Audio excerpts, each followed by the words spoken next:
Hello YouTube family, तो welcome to our YouTube channel Vinmart education.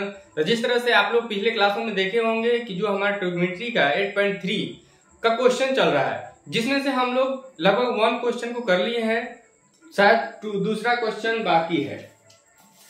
अभी दूसरा question को हम लोग इस क्लास में देखने वाले हैं। तो चलिए फटाफट अपना कॉपी कलम निकाल लीजिए और रेडी हो जाइए लिखने के लिए। तो चलिए पहले देख लेते हैं कि हमारा क्वेश्चन क्या है। सबसे पहले आपको बता दूं कि प्रश्नावली 8.3 का चल रहा है और ये 8.3 का क्लास 10 है। जो लोग नए हैं उनको बताना जरूरी है, जो लोग जुड़े हुए हैं उनको तो पता ही है।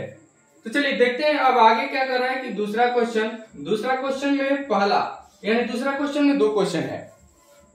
तो पहला क्वेश्चन है कि tan 48 डिग्री, tan 23 डिग्री, उसके बाद है tan 42 डिग्री, फिर है tan 67 डिग्री बराबर 1। और क्वेश्चन कह रहा है कि दिखाइए कि यानी कि इसका पेन गिर गया, कह रहा है कि दिखाइए कि tan 48 degree, tan 23 degree, tan 42 degree, tan 67 degree बराबर 1 है। तो हम इसको क्या करेंगे कि या तो इधर से पॉसिबल है इधर से ही बनाए। तो सबसे पहले आपको बता दें कि अगर 48 डिग्री 23 डिग्री का वैल्यू कैसे निकालेंगे, क्या करेंगे, इसकी आगे की प्रक्रिया क्या होगी, इसको कैसे चेंज करेंगे। तो वहां जो पूरक कोण होता है, पूरक से ही इसके माध्यम से पूरक के माध्यम से बनाया जाता है, ताकि वो क्या है सुटेबल क्वेश्चन है। पिछला बार हम जब क्वेश्चन बताए थे आप लोगों को, तो वहां बताए थे कि इसको 2 तरीका से भी हल कर सकते हैं। हालांकि ये क्वेश्चन नहीं था लेकिन इसी के जैसा था। तो वहां पे 2 तरीके बताए थे जो आप किसी तरीका को भी अपना सकते हैं, लेकिन जो यहाँ बताने वाले वही तरीका क्या है, मेन है। उसमें भी हम आपको बोले हैं कि वही तरीका मेन है। अगर उस हिसाब से बनाते हैं तो एग्जामिनर आपका सोच भी नहीं सकता है, मार्क्स काटने से उसको डर लगेगा कि हम क्यों काट रहे हैं। तो यहाँ चलिए फटाफट स्टार्ट करते हैं। तो सबसे पहले हम लेंगे लेफ्ट हैंड साइड। बता रहे क्यों, क्योंकि यहाँ देख रहे हैं कि ये एक लेफ्ट है और एक राइट है, 2 साइडेड है। तो यहाँ पे हम एक से ले लेंगे ताकि पता चले कि हम किसका सॉल्यूशन कर रहे हैं। तो उसके बाद हम दिखाएंगे कि लिखे कौन है। तो tan 48 को लिखे हैं, यानी लेफ्ट हैंड साइड में कौन सा है तो उसको लिखेंगे। यहाँ tan 23 डिग्री, फिर tan 42, tan 67 डिग्री। अब इसके बाद कैलकुलेशन करेंगे, लेकिन जब कैलकुलेशन करेंगे तो हम बताएंगे कि यहाँ हम किस स्टेप से आगे बढ़ रहे हैं। क्योंकि जो चेक करने वाला होता है, हम मान के चलते कि वो 1 नंबर का क्या है, बुद्धू है, तभी हम अपने प्रेजेंटेशन को क्या कर पाएंगे, ठीक कर पाएंगे। तो यहाँ पे हम पहले बताएंगे कि हमारा जो tan थीटा बराबर होता है, इस बात को आप लोग भी जानते हैं कि cot 90 माइनस थीटा होता है। क्या होता है, cot 90 माइनस थीटा। तब यहाँ जाके चूंकि लिखते, तब यहाँ पे हम क्या करेंगे, आगे बढ़ेंगे। अब आप कहेंगे कि इसके लिखने की क्या आवश्यकता है। तो आवश्यकता इसलिए है ताकि आगे जो चेक करेगा उसको ज्यादा दिमाग लगाने की जरूरत नहीं पड़ेगा। यहाँ से वो देखेगा कि हाँ tan थीटा बराबर इतना है, तो मतलब कि cot 90 माइनस थीटा लिखा जा सकता है। तो यहाँ पे डायरेक्ट हम क्या कर लेंगे, cot 90 माइनस 48, थीटा की जगह पे क्या है यहाँ पर 48। तो हम करके आगे बढ़ सकते हैं। वो भी क्या करेगा, वहीं से चेक कर लेगा, उसको काफी मदद मिल जाएगा ना आपकी शुद्धिकरण को जांचने में। तब यहाँ हम क्या लिखेंगे, इसलिए cot 90 माइनस 48। यहाँ पे आप दूसरा तरीका भी अपना सकते हो। वो तरीका क्या हो सकता है आपका कि tan 90 माइनस आपका हो जाएगा 42, 90 माइनस 42 डिग्री। तब पर भी क्या आएगा, यहाँ पे घटाइएगा तो वही आएगा ना, tan 48 डिग्री। तो यह भी एक तरीका है बनाने का, लेकिन इसके माध्यम से भी बनाइएगा तो यहाँ पे क्या आ जाएगा, cot 42 आ ही रहा है। यहाँ पे भी हम क्या लिखने वाले हैं, cot 42 ही लिखने वाले हैं। तो तरीका 2 है, लेकिन आंसर भी क्या आएगा, कोई प्रभाव नहीं पड़ेगा। लेकिन हमें अपनाना कौन है वो देखते हैं। तो हम जानते हैं कि देखिए सबसे पहले पूरक याद कीजिए।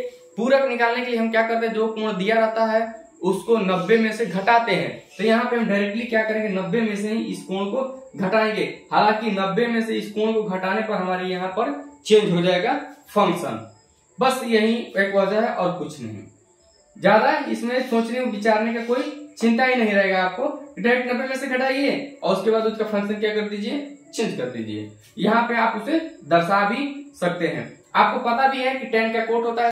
अब यहाँ पे हम चलेंगे, यहाँ पे भी इसको भी चेंज कर लेंगे। कोट 90 माइनस 23 डिग्री और इसको मिटा दिया जाए 23 डिग्री। उसके बाद लिख लेंगे एक में है tan 42 tan 67। अब कहेंगे कि हम चाहते हैं तो सबको चेंज कर सकते हैं, ऐसा थोड़ी है। एक नियम यहाँ पर लगा तो सब पे तो लागू हो सकता है ना, तो हाँ सब पे लागू हो सकता है, लेकिन हमें कटाना है। हम इतना जानते हैं कि हमें एक लाना है, तो हम उसी के हिसाब से चलने वाले हैं यहाँ पे। ऐसा नहीं है कि अपनी मर्जी से करते चले जाएंगे। हमें ध्यान में भी रखना है कि हमें ज्ञात क्या करने हैं, जबकि यहाँ पे दे दिया है कि ज्ञात आपको एक ही करना है, दिखाना है कि एक कैसे आ रहा है। तो एक लाने के लिए हम जानते हैं कि हम इसमें काट छाट करेंगे तभी हमारा एक आएगा। तो बराबर बराबर बांटेंगे तभी तो एक आएगा ना। तो 2 को अलग कर दिए और 2 को छोड़ दिए, इक्वल होगा, कहीं ना कहीं कटेगा छटेगा और हमारा क्या आ जाएगा, एक आ जाएगा। तो इस हिसाब से हम आगे बढ़ेंगे। तो अब यहाँ पे क्या हो जाएगा, कोट 90 में से 48 गया 42 डिग्री। यहाँ पे आपका कोट 90 में से गया तो कोट कितना बचा 67 डिग्री और ये है tan 42 डिग्री और यहाँ पे tan 67 डिग्री। अब देख सकते हैं आप कि यहाँ पे हम क्या कर सकते हैं कि tan में इसको चेंज करेंगे तो एक फॉर्मूला होता है। यहाँ पे भी आप फॉर्मूला को लिख सकते हैं कि चूंकि cot थीटा बराबर 1/में tan थीटा, या इसको कन्वर्ट करने के बाद भी इधर साइड में आप लिख सकते हैं। यहाँ एक पॉइंट दिखाइएगा तो आपका जो है ध्यान चला जाएगा इस पे, और जो एग्जामिनर है आप उसके नजर में क्या हो जाएंगे, काफी अच्छे हो जाएंगे।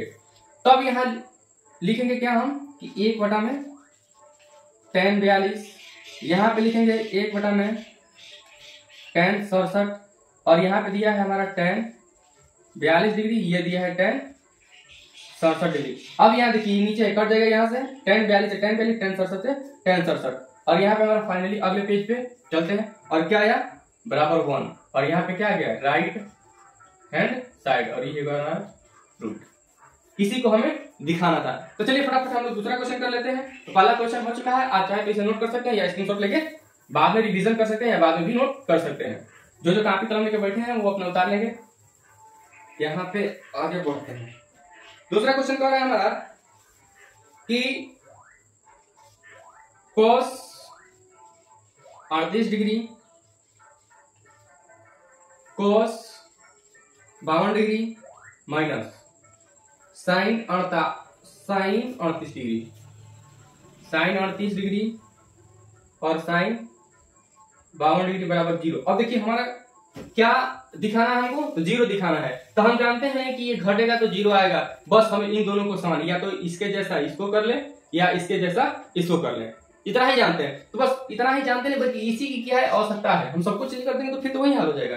किसी इधर का चेंज कर ले या तो इधर का चेंज कर ले, किधर का भी चेंज करके एक जैसे कर देंगे तो हमारा घटेगा तो क्या आएगा 0। बस इतना हमें पता चल गया तो हम इस पे काम करना स्टार्ट कर देंगे। तो सबसे पहले क्या लिखेंगे, लेफ्ट हैंड साइड से। लेफ्ट हैंड साइड से लिखने के बाद हम इस समीकरण को, यानी कि जो लेफ्ट हैंड साइड में हमारा है उसको लिखेंगे cos 38 cos 52 minus sine 38 sine 52। इससे क्या होता है कि हम बता दिए कि लेफ्ट हैंड साइड में ये है, इसके बाद हम आगे बढ़ने वाले हैं। तो सबसे पहले हम यहाँ पे लिख लेंगे, चूंकि इसी को चेंज कर लेते हैं, शुरू में इसी को बदल लेते हैं। cos थीटा बराबर क्या होता है साइन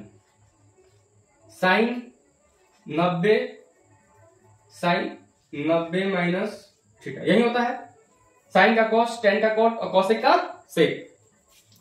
तो अब यहाँ पे हम क्या करने वाले हैं कि इसलिए साइन 90 माइनस थीटा, इसको चेंज कर लेंगे तो साइन 90 थीटा लिख दिए 38 है और साइन 90 माइनस 52 डिग्री माइनस ई वाला साइन 38 और यहाँ पे दिया है साइन 52 बराबर। अब देखिए यहाँ पे साइन 90 माइनस थीटा है तो क्या हो जाएगा cos 38, वही हो जाएगा। तो अब इसके आगे बढ़ेंगे तो हम इसका चेंज नहीं करेंगे, बल्कि साइन 90 में से 38 घटेगा तो क्या बचेगा 52, और यहाँ पर साइन 90 में से 52 घटेगा तो क्या बचेगा 38, और यहाँ की है minus sine 38 degree sine 52 degree बराबर क्या हो जाएगा। सबसे पहले हम देखते हैं कि ये भी समान नहीं दिख रहा है तो मान वैल्यू इसका सेम हो गया, क्योंकि भी साइन 38 इधर भी साइन 38 है, इधर भी साइन 52 है, इधर भी साइन 52 है, लेकिन थोड़ा सा एक जैसा नहीं दिख रहा है, मिसमैच कर रहा है। तो हम क्या करेंगे, थोड़ा सा सजा लेंगे। सजाकर ऐसे लिख देंगे sine 38 degree sine 52 degree minus sine 38 degree और साइन 52 डिग्री। अब क्या दिख रहा है हमारा सब एक जैसा दिख रहा है, एक जैसा दिख रहा है तो ये घट के क्या हो गया 0, और जब 0 हुआ तो यही हमारा क्या हो गया बराबर RHS राइट हैंड साइड, और ये होगा हमारा प्रूफ। इसी को हमें दिखाना था। तो इस प्रकार से हमारा दूसरा क्वेश्चन भी सॉल्व हो गया। तो मिलते हैं अगले क्लास में अगले क्वेश्चन, यानी कि दूसरा के बाद कौन सा क्वेश्चन है, तीसरा क्वेश्चन है। तीसरा क्वेश्चन भी काफी यही है, मतलब थोड़ा मिलता जुलता है, तो आप उसे क्वेश्चन को देखिए एक बार, अगर आपसे नहीं बन रहा है तो बनाने का प्रयास कीजिए, वरना हम मिलते हैं अगले क्लास में। तब तक के लिए मन लगा के पढ़ते रहिए, इसका रिवीजन कर लीजिए, एक बार खुद से बना के ट्राई कीजिए कि हमसे बन रहा है कि नहीं बन रहा है। चलिए मिलते हैं अगले क्लास में। जय हिंद।